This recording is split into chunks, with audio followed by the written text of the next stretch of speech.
Today on TimesCast, thousands of protesters take to the streets in Syria despite continuing government crackdown. Opponents of Syrian President Bashar al-Assad still remember the 1982 massacre in Hama. And op-ed columnist Thomas L. Friedman on today's situation. What I sense the Syrian regime is trying to do today is a slow-motion Hama. Protesters had called today's demonstrations in Syria Friday of Defiance, and as in past Fridays, thousands of demonstrators turned into the streets. Last Friday, there were scores killed when security forces fired on protesters in cities across the country. Today, the death toll was much smaller. As of now, we hear 16 people being killed, several of them in Homs, Syria's third largest city, and a place where the military has deployed in force. The crackdown has been in full force for 2 weeks, and there's a sense of fear out there in the streets.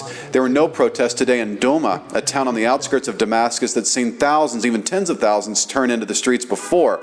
There's a sense among some official circles in Damascus that they may be getting the upper hand, and we've even heard reports of tentative outreach to some dissidents. Other dissidents have contended that this outreach is a political game. Underlining that was the arrest of 2 dissidents today in Damascus, including a leading opposition figure, Riyad Saif, a former member of parliament who has already served in prison twice under the rule of President Bashar al-Assad. There seems to be an emerging struggle between 2 narratives in Syria in some respects. On the one hand, the government has insisted that this uprising is the work of foreign agents, that it's militant Islamists inside the country bent on dividing Syria. And there's an argument offered by the government that if it falls, anarchy and instability will follow. Protesters, on the other hand, have sought to prove that they can keep returning to the streets despite this deployment of military and security forces in cities across the country. They've done so on successive Fridays, though if true that the numbers are less today, there may be a sense of growing fear among those protesters of the collective punishment that the military has shown it is willing to impose. The protests in Syria have been smaller than we've seen in Egypt and in Tunisia. They've been in the thousands, perhaps the low tens of thousands, whereas in Egypt and Tunisia we saw hundreds of thousands and fairly quickly.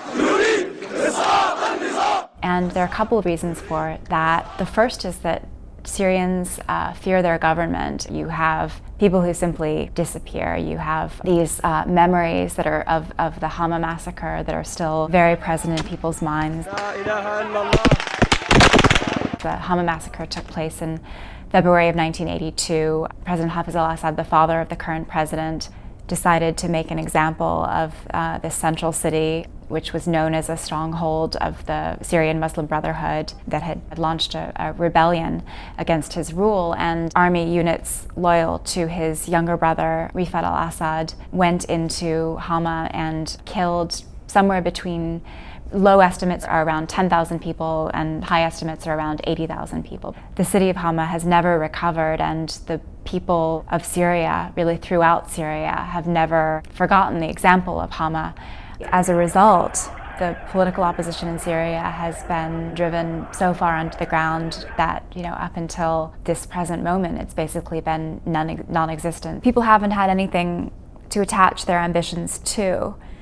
I think that to many Syrians, the protests still seem quite inchoate. You still hear a lot of Syrians saying, especially the minorities, saying, well, what will replace President Assad? We don't know what will replace him. It could be chaos. The opposition movement is now groping towards political maturity. They need to demonstrate to the people of Syria that they can form a credible alternative to President Assad, and that what follows President Assad could in fact be an orderly transition to a democratic government. I had an unusual experience back in 1982. I was one of the very few reporters who actually visited the Syrian town of Hama. The Assad family put down that uprising by hammering these neighborhoods with artillery and then coming in and bulldozing the buildings and literally steamrolling these whole neighborhoods flat, just like a parking lot. It's one of the most remarkable things I've ever seen.